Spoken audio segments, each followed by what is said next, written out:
The Inspired Insights podcast is for informational and entertainment purposes only and should not be considered health advice. This podcast is not intended to replace professional medical advice. Please note that this podcast may contain discussions on sensitive topics such as mental illness, suicide, and substance use. If you are experiencing a behavioral health crisis or need support, please contact the 988 Suicide and Crisis Lifeline by calling 988 or visiting www.988lifeline.org.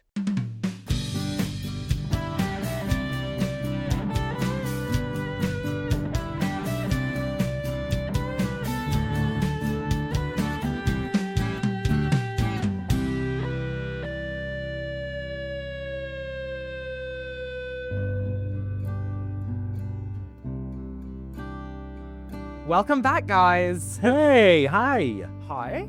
I am Soren Peterson, a high school student, and this is... Chris McGlonn's back with you all. We have a special guest. Charlotte Warren is here. Hi, Charlotte. Hello, hello. Thank you for having me. Charlotte, you and I have known each other probably a couple years now in some of my other social work roles with some of the work you do in our State House. And I'm going to let you introduce yourself. Awesome. Let our listeners and viewers know who you are. Thank you. So, as everybody said, my name is Charlotte Warren, and I serve now as a lobbyist. I never thought I would hear myself say those words, but I am working with Moose Ridge Associates, which is a lobbying firm in the state of Maine, led by and founded by Betsy Sweet. He's awesome. Who's awesome. And Laura Harper and John Hennessy, also awesome members of our group. And so that is what I do now in the legislature, is I'm doing mostly advocating on behalf of mental health and substance use disorder systems is a lot of the work that I'm doing. Yeah. And then I do a lot of also sort of peripheral social justice work, if that makes sense. Yeah. What I love about you and your Moose Ridge team is I feel like you represent and are a voice for the partners, the agencies, the organizations, associations that you represent there. And you help us with some strategy, and you help kind of map out, what are we looking to get done? Does it align with, and if so, what are the other partners we can bring in? And then how do we move it forward? You are so skilled at laying out strategy. Thank you. And part of that, I appreciate that. Part of that is that I was on the other side for 8 years, right? So I started my consulting firm in 2012, and my consulting firm is just called C. Warren Consulting. Mm-hmm. And so I was doing some legislative work starting in about 2007, 2008, when I joined the Maine Women's Lobby. Yeah. And so I had that sort of experience, and then I figured out, all right, I'm going to try to get there and be one of those. I need to have a vote. Yeah. Right? It's like you can kind of see what things needed to be fixed, and I spent some time kind of on the outer edges trying to get things fixed, and I was like, I got to go get there. I got to go have a vote. So I ran, I got elected, and I ended up serving for 8 years in the Maine legislature. And I think it really has allowed me to see the process, both, first as the associate director of an organization, and we had a lobbyist, right? And then doing some direct work on my own, then serving as a legislator, and now coming full circle back into the building with a whole bunch of sort of new experience also about what those different roles are. Yeah, and new relationships. Yes. What years did you serve? I got elected in 2014. Okay. And so I started my service in 2015, the January of 2015, and I served for 8 years. So until, what is that? 23. 23. So through this first half of COVID. Yes. Wow. Yes, we were through, I did 2 years of chairing the Criminal Justice and Public Safety Committee 100% over Zoom. Wow. And I will tell you, I thought I had stamina good attention before doing 12-hour Zoom hearings. Yeah. Oh, I cannot Zoom imagine. really allowed me to learn a little bit about my skills. Yeah. I think it allowed a lot of us to learn about our Yeah. skills. We all had to sort of lean in a different way. Yep. Yeah. Yeah. I'm curious, like from when you got in to as you left, did you notice any dramatic shifts in the tides, the vibes, the political discord No, 100%. in just 8 years' time? 100%. I've always been somebody that tells the truth no matter, right? Literally no matter, right? Mhm. Even if people don't want to hear it. I believe in my truth, and I believe in my right to share it. Yeah. And Mm. and part of my work is to help other people believe in their truth and believe in their value to share it, right? Yeah. And so I've always been just sort of 100% who I am. And I saw the reaction to who I am change as the world outside of the legislature changed. And specifically, I can talk about specific examples of where my sort of behavior and what I was sharing on social media and my beliefs, I don't feel like they really changed. Yeah. But all of a sudden, I sort of became a target Yeah. in some ways of what we saw change outside. Yeah. And so yes, I started as an elected official. Now, I also want to say that I served as mayor and I served on a city council for 12 years. So I have a long time of sort of public service. And in that process of serving, I really experienced something outside of the work shift, and we all experienced it. The way we treat our elected officials has changed. The way we treat each other has changed. What we agree on for facts has Yep, changed. right. Right? So that I saw. That's I saw I real can't shift. wait. I want to get into that more. Soren, this is our first guest episode of the season, Indeed. and I have already done a terrible job keeping us On track. on track. That's usually like inspired insight, right? Yes. What is your inspired insight of the week?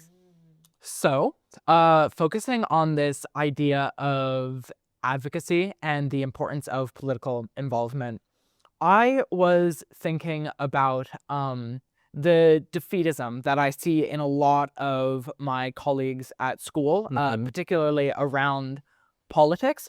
And then I look back into history and recognize, for example, the social movements in the 60s and 70s were led primarily by motivated young people. And I'm not seeing that in my current generation. I see a lot of politically interested young people, but these young people are hanging out in online spaces where they're not taking tangible, pragmatic action. Yeah. And I myself am part of this. I sit at home and I pontificate and I consider policy, and then I make no tangible action. Right. And then you nap for 7 hours and So my insight would be for young people to start thinking about how they can get involved with policy in a tangible sense. Yeah. Rather than marinating in ideas, engaging in actions. I can't wait to check back in with you when we're done our time with Charlotte to see if you have some ideas on what you might offer. That's what I'm very excited for today's episode. Yeah. So my insight, and then I'll end with you because I want to follow up with some of these things. What actually reminded me that we haven't done our insights of the week conversation yet is when you were talking about the way people treat elected officials and even each other has changed. And so our listeners know, and Soren knows all too well, that I often look to one of my heroes, pop culture heroes, for insight. None other than Miss Taylor Swift. And So I'm in my Taylor cardigan, and I'm wearing my insight of the week under my cardigan, and it's a quote Taylor used in her Time Magazine Person of the Year 2023 article, and she just very casually dropped this little nugget in the interview and carried on, and I come back to it over and over again. And what I love about it is, on the surface, it may not sound kind, and Taylor is absolutely kind, but I think it just sums up everything so well. And it's this: trash takes itself out every single time. And it's this reminder that we don't have to take a swing at every pitch that's thrown at us. We don't have to spend a lot of time putting on the body armor and planning the defense. Sometimes just the knowledge that the folks that are taking swings at us or throwing lobs at us aren't worthy of the return energy. It'll take care of itself. It takes itself out eventually. And so that's kind of one of my thoughts. I think that is a very useful insight in most contexts, and I agree with it broadly. But I think, like, on the topic of American policy and politics, a lot of people expected the garbage that is currently head of the federal government to have taken himself out many moons ago. Yeah. And yet he remains in a position of power. And I think that expectation that we will continue to see positive movement without action is something that has done a lot of harm to social advocacy in the last few years. Yeah. But I broadly agree with that insight. And we're going to get back to that because I know exactly what you're picking up from that. Yeah. We will get back to that.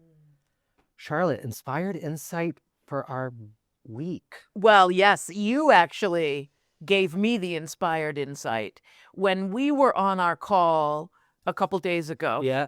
And you shared resistance plus resilience. Yeah. Yeah. I just, hallelujah. Yeah. Hallelujah. Yeah. Right? Like, we have got to put those two things together and not separate them. They have to be. They have to be. And you will remember that was one of our closing sentiments from last season, is how do we become part of both the resistance and prioritize resilience? Yes. And so we were talking about that being a theme as we come into some other activities we're doing. So I'm curious, what are your thoughts on that? How do we balance this need, especially now, this need to do something and fight back and prioritize wellness and self-care? I was thinking of it on my drive up this morning, and as everybody else, we have a lot of, I have a lot of stuff roaming around in my head right now that's, I'm not ready to prognosticate about what happened in November and who did what wrong. Yep. Right? Yep. Right now, I'm sitting back and I'm kind of watching and I'm gathering information. And one of the things that Vice President Kamala Harris said during her race is a lot of young women out there not aspiring to be humble. Right? She said, many of us aren't aspiring to be humble. Yeah. And that really resonated with me, because I'm not aspiring to be humble to make a bunch of other people feel comfortable either. Right. But I'm also not aspiring to be a martyr. Yeah. Right? Right. I do not aspire to be Superwoman. Right. Right? We do a lot of that, like, I'm doing everything. No, I don't aspire to doing everything. Yeah. Right? Yeah. Well, and somebody educated me years ago around racial justice and anti-supremacist movements, especially in the field of social work, that to rest is to be part of the resistance. To rest and gather and pause and collect thoughts is pushing back against supremacist culture, where it's drive and produce and more all the time. To rest Yes. is to be part of resistance. And it's that trickster energies is one way it's Yeah. referred to, right? That trickster energy of, maybe my ancestor, just to keep what you're saying, maybe my ancestor, an African-American person in the field, couldn't rest, could not stop from picking the cotton because the master was there with the whip, right? But that person of color now, Yeah. couldn't rest, right? Right. And we talk about it a lot, right? We talk about these, what was it? What people were talking about, like quitting. What was that term? Quiet quitting. Quiet quitting. Yeah. Right? I say to people all the time, you get to decide how much you get paid an hour. Yeah. You just work less, and Yeah. how much you get paid an hour goes up. Right. Like there's that tricky energy or trickster energy that I think we all need to be using as part of the resistance, right? Yeah. Because it's true, capitalism and the patriarchy and all of that, it'll just grind us right down into the ground. Yeah, and I thank you for saying that, because I just mentioned this to you recently as well. For my husband and I, part of our intentionality of rest is to unplug the news. Like you and I have talked about this. I said, when it became clear in November what was happening, I said to my husband, I looked at him and I said, I can't do what we did from 2016 to 2020. I cannot live like that again. So I need to figure out how to give myself permission to not scroll all of it. Yeah. All day long and marinate in what are they doing? What are they changing? What's whoever that is, I can't live like that again. You, my friend, don't necessarily have that luxury, especially in our state politics, but also federally. Like, this is your job. Your job is to be aware. So what are you doing to balance that with this idea of resilience and rest?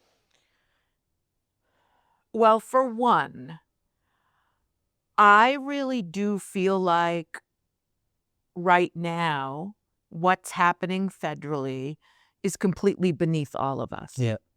Trash. I don't have time for it. Yeah. I'm not interested in it, right? I'm not paying attention to it. And the reason I'm not paying attention to it is, although, I think people do see it as my job, I'm not lobbying in Congress. Yeah. Federally. Right. I'm not. Yeah. That's not my job. Yeah. And what we're going to see this administration do is throw a whole bunch of stuff. Yeah. Flood the zone. Yeah. And not everyone, some people are going to run around responding to all of those things. Yeah. And that's fine. I don't want to critique what anybody else is doing. I'm not doing it. Yeah. It's beneath me. Yep. And that is how I feel about it. Yeah. And I'm not paying attention to it. And when the call for resistance comes, I suspect people know how to get in touch with me. That's right. Right? And when my trans brothers and sisters need me to stand up and take action, you can bet I'm part of it. Yeah. Right? And all the other things, you can bet I'm part of it. Yeah. But that doesn't mean I need to be glued to my cell phone or allowing that information into my house. Yeah. I no longer listen to public radio. Yeah. And the reason I don't listen to public radio is I would not let a dumb rapist into my house. Right. And I'm not going to listen to one inside my house. Right. And so Voluntarily. Right. I'm not going to do it. Yeah. Right. And so, like, I miss my public radio, but right now I have to take care of myself. Yeah. And I don't think that there's anything that Charlotte Warren can control about what's happening in D.C. right now. That's right. Now, if there's an action activity that we need to take, sign me up. I'm the first one there. And we'll know about it, right? Like, I read to Derek, like, one of our concerns is obviously around the targeting doesn't even seem to be the right word anymore, but the prioritization of making the LGBTQ community, especially trans and gender diverse, gender expansive community, making them the enemy, making them the them. Yeah. And what I've said to Derek is, and we're in complete agreement, I promise y'all, if he or they do something that's going to impact our marriage, that's going to impact our rights, Yeah. they're not going to sneak it through. Nope. We're not going to be asleep at the wheel and wake up tomorrow and suddenly our marriage has been dissolved. I am connected with enough folks. I get enough email from all of these organizations. We're going to know. So I don't have to be front and center in front of my screen, watching and waiting and scrolling, like patrolling the wall. Right. Yeah. I don't have to do that. It's not going to sneak through. The other zone flooding that's happening, I honestly don't give a shit. I cannot be bothered. And I love how you said it's beneath. Totally beneath me. I don't need to know every confirmation hearing, every executive order. Now, in my world, I am paying attention to some of those orders, especially gender affirming care stuff and what's going on with diversity, equity, and include, like my livelihood. Absolutely. But that's sort of the compartment. Like, I'll focus on this so I don't have to focus on the other 99% of it. Right. Yeah. I feel like what you guys are speaking to is the importance of picking and choosing our battles 100%. when we have limited both cognitive and social resources. That's right. What's your hill that you're prepared to die on? Yeah. And then how do you bunker and protect that thing? Yeah. And in being passive, we can like be part of a resistance simply through not participating in an organization that we disagree with. That's right. Yeah. Or not watching. Like, I get really frustrated that all of our news venues are doing exactly what they want by feeding it to us and jumping on it. It's so true. And I just don't want to give it my energy. Yeah. Yeah. And also what I'm hearing is I think politics on both sides of the aisle has become increasingly reactionary, especially on the right.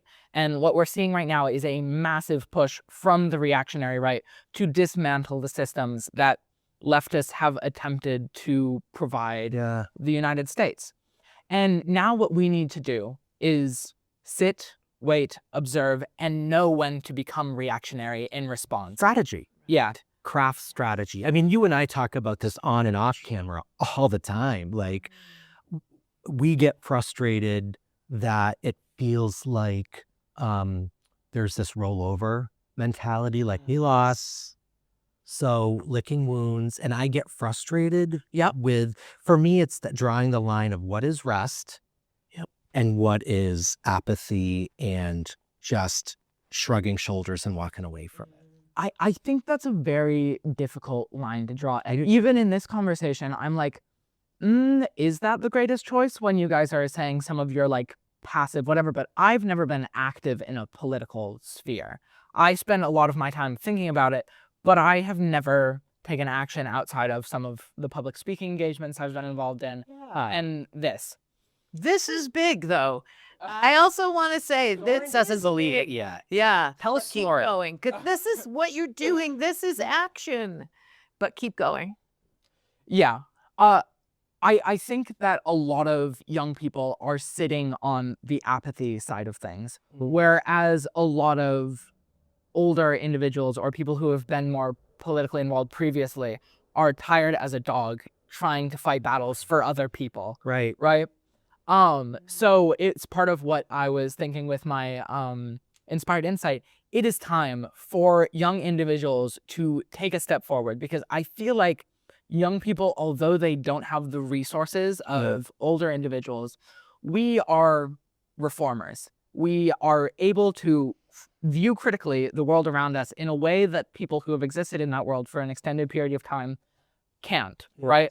And we need to leverage that in order to advocate for new policy solutions. So what does that look like for you today? Like, what would a collective uprising of young voices, what would that tangibly look like?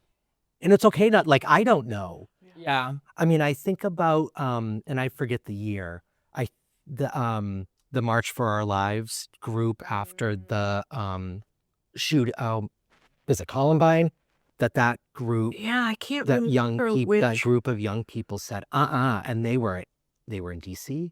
They were marching and organizing marches all across Was that the country. Parkland? Parkland. Yes. Thank you. It was Parkland. Columbine was in the night. Yeah. So, yeah, isn't that sad? They all blur together. That's another topic as well. But that felt, for the first time, it really felt like here are young people doing something. And they got torn to shreds, right? Yeah. We knew they would. They got torn to shreds. Mm-hmm.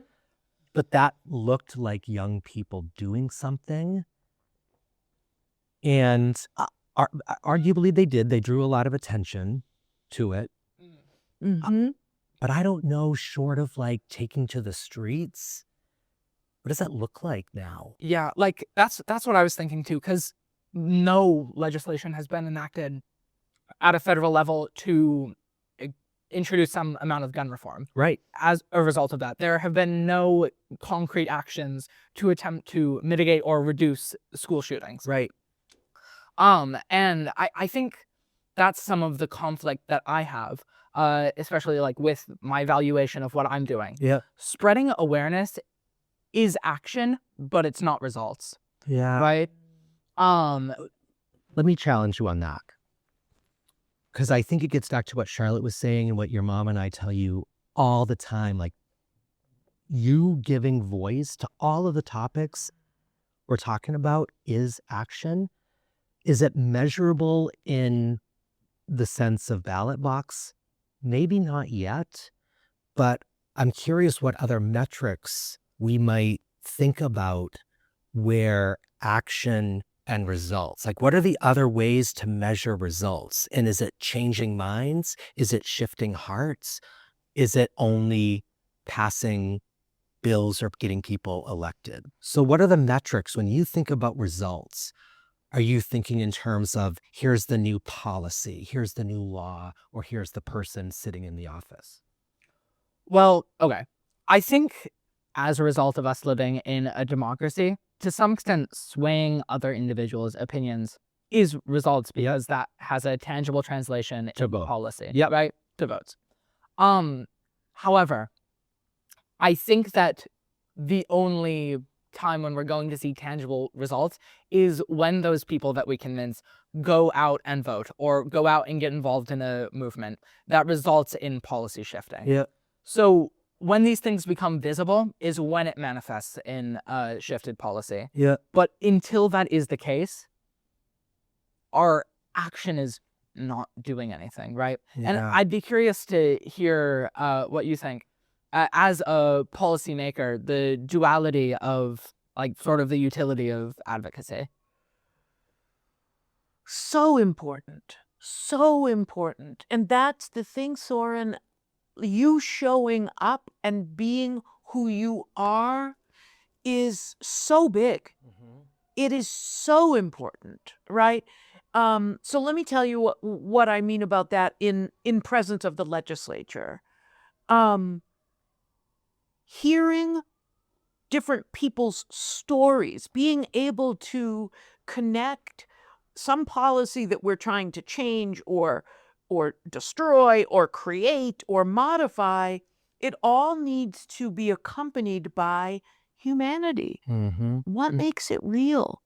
It can't just be, theoretical discussions, right?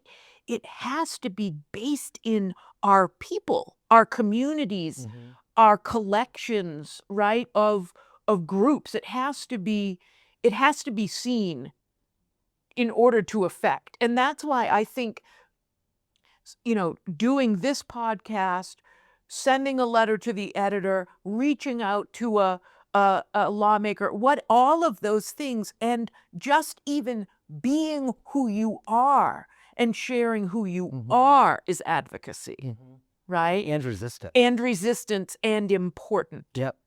Yes, and resistance and important. And here's another thing that's resistance. And this is one I'm trying to get other people to agree with me on. So let's see if you guys agree with.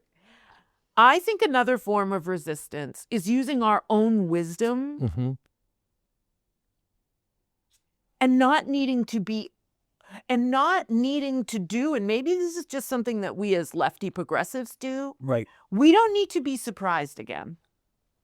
Yeah. That's the part that is irritating me about this more than anything else. Is people like, oh my God, did you see what he did? Yeah, right. It's expected. This is a pattern of things. Yeah. I don't know why it irritates me so badly. Yeah. But it really irritates me. Yeah. It's like we give up our own personal agency, and our personal agency of, I know stuff. Yeah. I know what he did.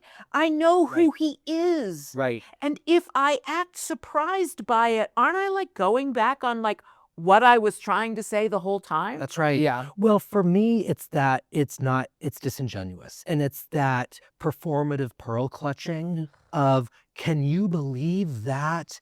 And those of us in the queer community on November blank, the day after, when we woke up, those of us in this community looked at each other and said, mark my words. Yeah. Day one. Exactly what I said. Yeah. Mark It's like, my word. And sure enough, day one. And like it's even now cliche for Project 2025, but it's a thing, right? It literally mapped out. yep. And those of us that have been targeted by those policies and politics for decades, we knew. We knew what was coming. He told us. They told us. Yes, like this is something that voters have been aware of. And I was talking to one of my friend's parents who did vote for Donald Trump. And he was like, why is all of this happening? I don't know what's going on. And I'm like, You want to be like, this man took a bat out of a box, went and winded up. And now you're shocked when you got hit in the head? right. Like, Yeah. what? Right. That's such a good way to say it. You sat there and you were like, yeah, come. Right. And, Well, and I would suggest the moment that box was checked on the ballot, the bat was already pulled back Yeah. mid swing yeah. and coming our way. Yeah. Like, Yeah. so this idea that you are surprised, I agree. And I don't know. And I try to be patient about it because I know that people in my own circle just love the drama. Yeah. They love to Yeah. talk about the bad stuff, right? Right. And I'm the kind of person, like, if there's a pile of dog shit over there, I'm looking for the flowers. Right. That's right. And that's just my own personality, Yeah. right? Like, I don't want to, I'm not interested in spending so much time, filling whatever that Wallowing. is, wallowing, talking about it, sharing it. That's right. It's that I can't. Because that's resilience and resistance. It is. That's pulling it all together, I think. It's sitting back into your own wisdom, Yeah. right? And sitting back into your own truth of knowing some stuff. Yeah. Yeah. One of the things that you and your colleagues taught me years ago was the importance of strategy and planning. That, and I think it speaks a little bit, Soren, to what you were saying about it's like what are the tangible results? Like some of this stuff is measured in years, and so the conversation we have today might not result in policy change for 2 more election cycles, but we started it, right? The groundwork was laid, Right. and it's the idea of the long game. And that, when we had these conversations years ago, it equally frustrated me, Yes. but also got me thinking about possibility. And how do we then redefine the metric of the conversation we're having today might not yield results for years. Right. It's almost like dropping pennies in a well. Yeah, right. Right? You have to drop a lot of pennies in the well before they get so high you can see them above the water line. Doesn't mean the pennies aren't there, Yeah, I love that analogy too. right? Yeah. They're still in the well. Yeah, You just have to drop a lot of pennies for them to start coming up above yeah, the water. And for me, it's, yeah. when I graduated college in 1994, young, queer, trying to figure out my place in the world, right? And I was part of an organization at UMF. It was a gay, straight organization. And we were working on like having civil rights, Right, right. having access to civil rights, which Right. meant that we couldn't be fired for being gay or lose our housing for being gay, Yeah. right? Yeah. My first job right out of college was as a teacher, Yeah, right? right. And so I was very concerned about my employment and my housing. And so and sort of was working on that policy fight. And then in my brain, look how fast we got to marriage equality. Right. Yeah. Right? Yeah. Very rapid shift. Right? Yeah. And so, but what I needed to remember was all the years, All the other pennies that have been for. all those pennies. Yeah. Right? Yeah. And that two things. One, we define our win. Yeah. Yeah. We define our win, right? And that was like one of the first lessons I learned in policymaking. There is not, the win cannot be, we got all the green lights or we got all the red lights, right? It has, the voting in the chambers, right? It has to be something different than that, because we're not going to get all the green lights on everything in 1 year. That's right. That's right. Right. It's that long game that the actions we have now today might impact some of those green lights 2, 4, even 6 years from now. You know, one of the episodes that Soren and I did last season was an episode we kind of called Generations of Pride, and it was for the lived experiences of 4 male-bodied folks Yeah. representing different eras. And one of my favorite mentors, Frank Brooks, was with us. And I know you know Frank too. And, you know, Frank talked about living through the AIDS epidemic and then building the organization that is now what we know as Equality Maine, and then what happened in the state of Maine after marriage equality was passed. And folks just kind of went, yep, done. And Equality Maine said, and re-energized and revamped that. But I think about all those pennies in that well that you reference and all the wishes that every one of those pennies represents and how it takes the collective energy of piling up before you actually see it. And I think what I'm hearing over and over again that you know all too well, Soren, as a queer young person in public school, is the amount of people that I consider really dear friends who are so disconnected from this idea of queer rights, not starting and stopping at marriage. And how much is now being talked about in terms of whether we're talking gender affirming care or diversity, equity, and inclusion, but the new face of the gay rights movement is really the trans non-binary young people. That you all are the new face of what we knew as marriage equality. And so your passion for change and tangible, a metric of change, I get it. Because I think I hear you saying you were there. And I wonder your thoughts, Soren, on being the new thing that the right and the left are moving around the chessboard. I think that minority groups have consistently been used in politics Absolutely. as a pawn. Yep. Since the beginning of time. Yes. And I have a lot of opinions on the place of social dynamics in politics. Yeah. I like to focus more on the socioeconomic end of things. Yeah. But I think what I'm recognizing primarily in especially the right and their crusade against transgender individuals is a simple lack of understanding of reality. Right. They have created a straw man that they can attack, which serves to reinforce my point that we are pawns we are in a political argument. Totally. Straw person. Yeah. The non-binary straw person. Yeah. Yeah. As a young person, I think in viewing all of this, it's easy to feel misunderstood by the institutions around you, and we obviously are. But because of that, I think a lot of young people are incentivized to not interact with those institutions. But in order to introduce the change that we desire, we need to interact with those institutions. Yeah. And I like the idea of like defining our victory. Where is the goal? Right.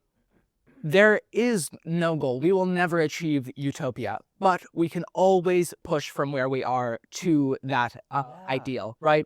And as Charlotte said earlier, showing up in the world as your authentic self is a way you interact with those institutions, it as a form of resistance. I think about Laverne Cox's quote, like, I'm not interested in being erased. And queer people, we ain't going anywhere. Right. So you can scrub the website. Yeah. You can take the words out of the grant applications. You can delete the data.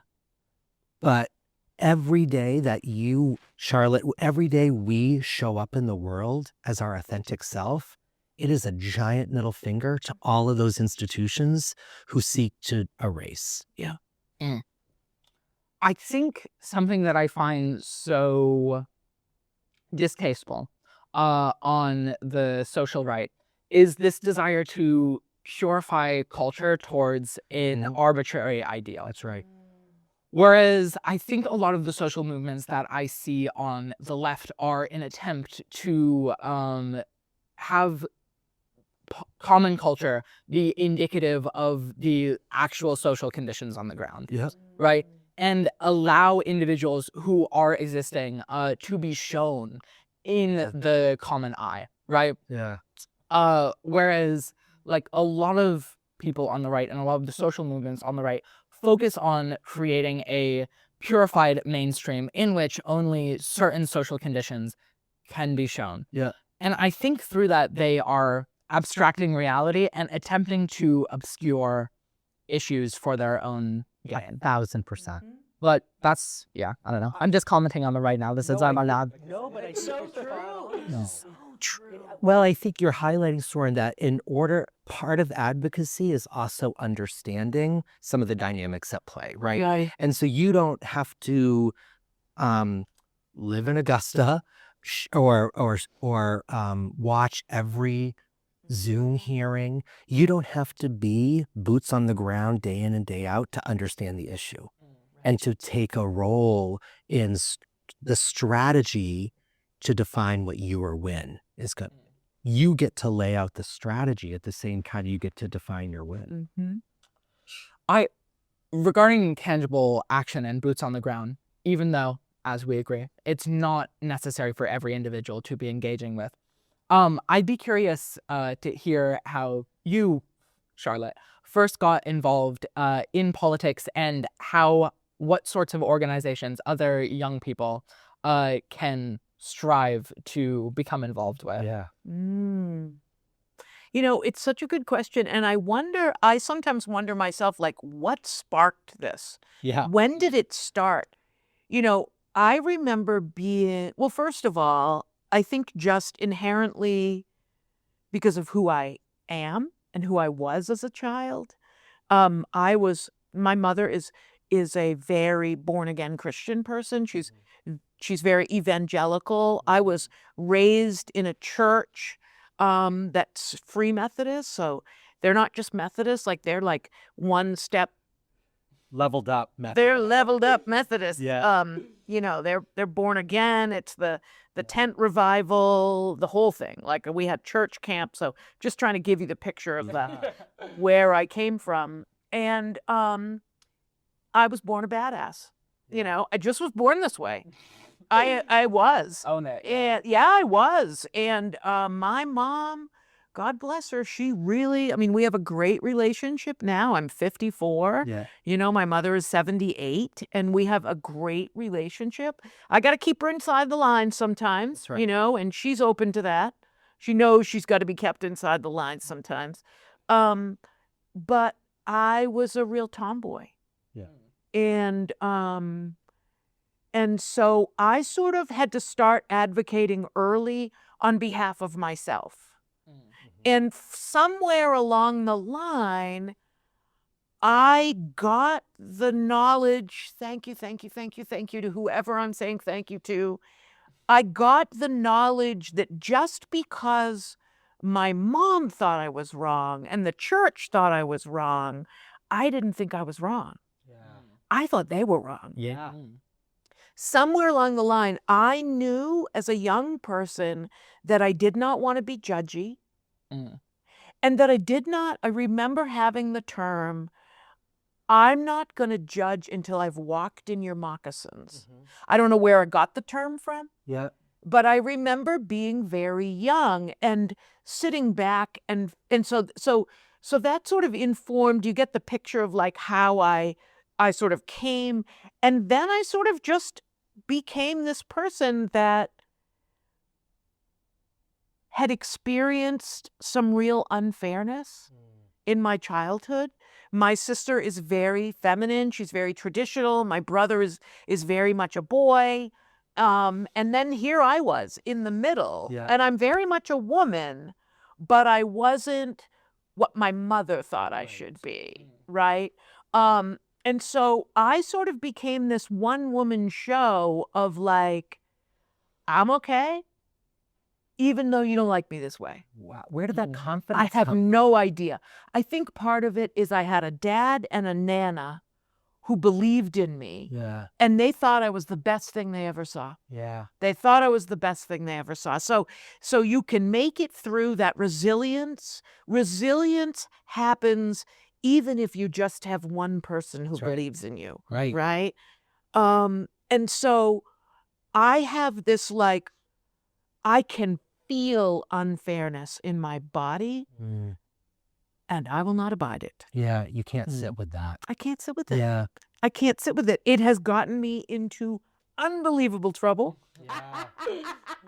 in my life, and I've learned really great lessons from that trouble. And I don't have regrets about the trouble I created. Yeah. Because I learned that it was, in order to be true to myself and be my authentic self, I was going to have to ruffle some feathers. Yeah. Because there's a lot of times you don't have a choice. Yes. How do you balance the feeling of when you are sitting with that injustice, right? When you are watching people you care about harmed, how do you balance that with recognition that there's no immediate gratification in the work that you do? Again, like we said, some of it's going to come years from now. Right. How do you balance the need for change with knowing the strategy it's going to take? I lean into my own wisdom. Yeah. And my own wisdom tells me that movements are not just 12 years long. Mm-hmm.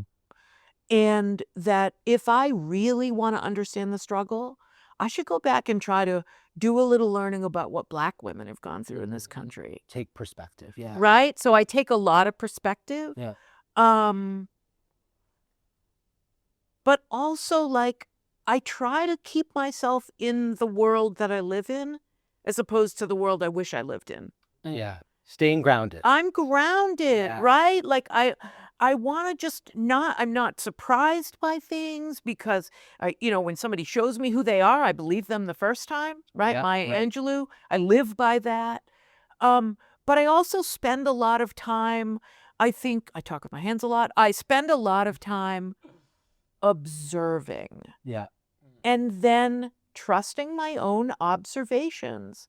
Are mine the same as yours? No. Are mine maybe not the same as 50%? Not. Yeah. Still true, still valid, still here, Yeah. still here, still having a hell of a time, Yeah. That's right? Still having a hell of a time. And so I think, I don't know if that helps answer your question of how I do it, but the work is never going to be done, right? I'm never going to be like, there. right? Got it all taken, right? But I find so much joy in the trying Yeah. and the joy in the meeting, the people along the journey. I got to tell you, this work of trying to create change, it has exposed me to most unbelievable people. And then I just have like really big self-care strategies. Yeah. Right? And now we even got people judging self-care. Yeah. Right? Yeah. Right. People are like this so, Yeah. and it's like, I just want everyone to have their own self-care. What works for you? Right? I mean, let's trust that people are experts on their own lives. Yeah. And that if we can really encourage people to get to their own wisdom, Yeah. Yeah. right? Self-care becomes so much easier Yeah. when you know yourself and That's you right. know what you need. And, I mean, my friends pick on me so much about certain things, right? I don't go to a lot of things that everybody else goes to. I say, some people have FOMO, fear of missing out. Yeah. I have JOMO, joy of missing out, Yeah. right? Yeah. And everyone's got, some sort of theory about what, I need a connection. Yeah. You can't do this. You should do this. And I'm like, you take care of your self-care. Yeah. I think I'm doing all right. There's here. that confidence again. Yeah, That yeah. confidence. You take care of your own. I know what I need. Yeah. You know what you need. You know what you need.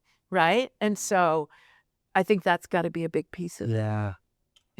What I'm hearing is a lot of conviction and confidence and the importance of that in resilience. We need to believe in ourselves and the validity of our ideas in order to allow them to change the world around. Yeah. So thank you for saying that, Soren, because I would like I'm just like in awe of the confidence that you and you radiating that confidence. I like sit in it and I feel like my posture, like, yeah, we got this. It's like, it's Yeah. infectious. So thinking about your question about resources then, Charlotte, what would you give folks Soren's age, even younger, if somebody who's not quite 18 yet, so that idea of a vote doesn't quite exist yet, but they want to get involved, what would you suggest to school-age youth? What can they do? Reach out to somebody you trust who will invite you in. And I think a lot of people in Augusta or at Bangor City Hall or Brewer City Hall or wherever the sort of seats of government are, right? We do a lot of there's a lot of talking about who should do what and what it looks like. But there's not a lot of just like, come join. Right. Have a conversation. Yeah. Come be part. And I think there's this expectation that everyone's going to like figure it out of their own. And really my thing is like, would you like to come be at the State House a day with me? Right? I say that to young people all the time. Is that an invitation? Yes, it was. Anytime. Soren's eyes went, oh? Come spend the day with me. And I do mean that, right? Like I, when I was mayor of Hollowell and we were trying to figure out a way to get people to come to meetings or be involved, right? And I really saw it as, and some people I was working with really saw it as, we need them and they're not doing it, and I really was like, well, what are we doing wrong? Right. It's my responsibility as mayor, Right. to figure out how to invite those people in. Right. How do I do that, right? And so I think it's on me and it's on all of us to figure out a way to not sit around and go, why aren't they showing up? But to figure out a way to go and get them. Yeah. And to bring them with me. And what I say to people all the time is, you want to come to the State House? You let me know, I'll meet you down at the screeners. Because that's like the biggest thing, is like just getting them to the building the first time. Yeah. Right? Because it's a scary place for the first time. Yeah, and not understanding, I know this was true for me, not understanding the process. And I use that term process, like, I don't just mean like how bills are created. I mean, how do you get in? Yeah. What are the rules? Like, do you have to dress a certain way, act a certain way, be a certain way? Am I allowed to bring my mug of coffee? Like, what are the rules? And 100%. to take away like the mystery of what happens. And what I learned very early on, it's just another place. Yes. It's just another place. And it's another place that you own. Right. And that's what I try to say all the time to people. That State House is your house. Yeah. It does not belong to the lawmakers. It does not belong to the governor. It does not belong to the lobbyists. It belongs to the people of Maine. Yeah. But I have people say to me, you know, when I'm like, okay, we're going to go in this public hearing or we're going to go in this work. And they're like, are we allowed to be in there? Yeah.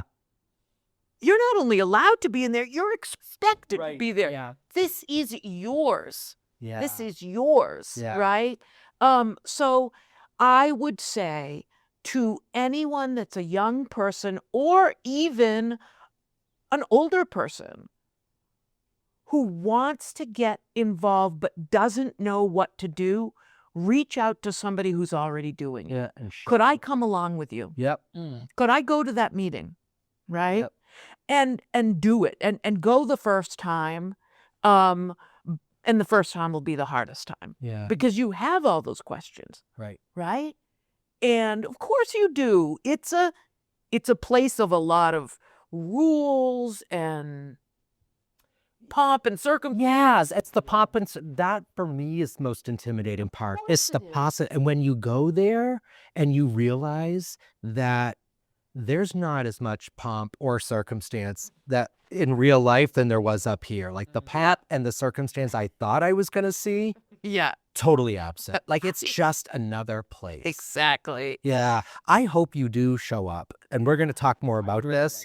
Oh, we'd have so much fun. You would have so much fun and what you would bring back to your peer group and what Mm-hmm. that could be the next, like, I'll rent a bus. Yeah. I will pay to rent a bus to have you and your peeps show up. Yeah. And for me, again, being your authentic selves and being in the stands so that you can't be erased, that you're not out of sight, out of mind of the people making the laws. Mm-hmm.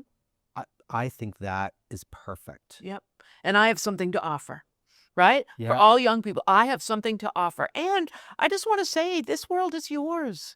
You guys are going to get this, right? This is yours and you get to shape it. That's right. You know, I mean, Yeah. it is. And we, Flaming pile of. I know. listen, Sorry.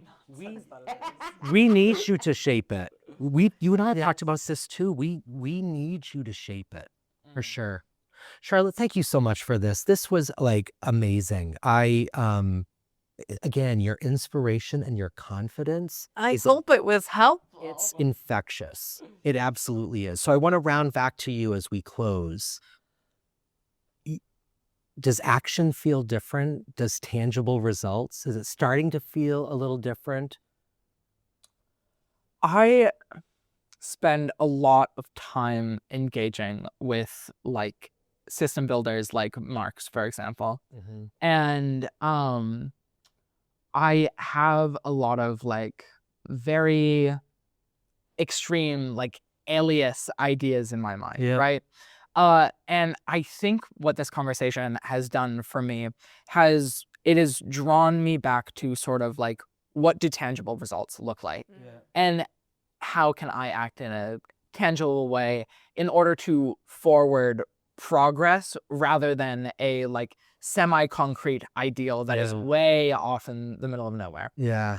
I think this has made me a lot more energized. It's very energizing. I can see it conversation, in your so. face for sure. But I don't know if my ideas around what progress looks like have shifted. Yeah. We'll have to see. We'll take the bus. We'll get the bus. We'll fill it. We'll take it. We'll hang out there for a day. And my sense is the energy that you pick up from an experience like that might help you start rethinking about what are my metrics? And how am I going to define my win? Yeah. What's a win for me? I love it. Do you have any words of wisdom, parting thoughts for us? The words of wisdom are coming from what Soren said, and I just need to circle back to it because, Soren, you said it so clearly, and I don't think you really even realized it, that one of the ways we're going to change, to make social change, is by changing ourselves and each other. Because we're living, why are we living? This is my question. Why are we surrounded by people who don't think what's happening in DC is beneath them? Right. Right. What's happening with us as people? How do we see ourselves? How do we treat ourselves? Yeah. Why are we willing to put up with certain things? Yeah. And I would say that it has to do with the way we're treating ourselves. Yeah. We give a lot of space for a lot of bad behavior. That's right. That's right. We give people permission to treat us those ways, and then we internalize that as if it's an expectation, as if this is what I deserve. So we collectively need to just rise up and let that shit roll.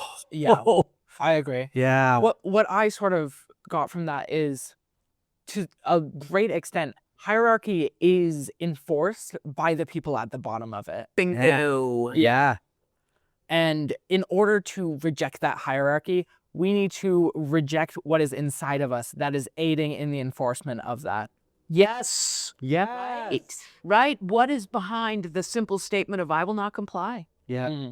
Yep. I won't be complicit. That's right. Right? And that's what that thing is of every time unfairness. Yeah. Even when people are like, oh my God, here's Charlotte again. Yeah, right. Yeah, and it's kind of, again, full circle moment of getting back to this idea of rest and resilience, that being complicit does not look like rest. They're two different pieces. So I can be resting and still be just as fired up about all that's happening, even though it might not look on the outside like I'm fired. 100%. Well, this has been awesome. I thank you so much. Thanks for the invitation. Well, anytime. And This was delightful. next time, Yeah. folks might be coming to you. So on behalf of the podcast and our listeners and Inspired Insights, thank you so much. I've been Chris McLaughlin. I've been Soren Peterson. And I've been Charlotte Warren. Thank you so much. Thank you. We'll see you next week. Bye. The Inspired Insights podcast has been brought to you by Inspired Consulting Group, LLC. Edited and produced by Amanda Seidel and Derek Harder. Marketing support for the Inspired Insights podcast by Elizabeth Keenan. Music by Derek Carter. Please visit www.inspiredcg.com to learn more. Copyright 2025, all rights reserved.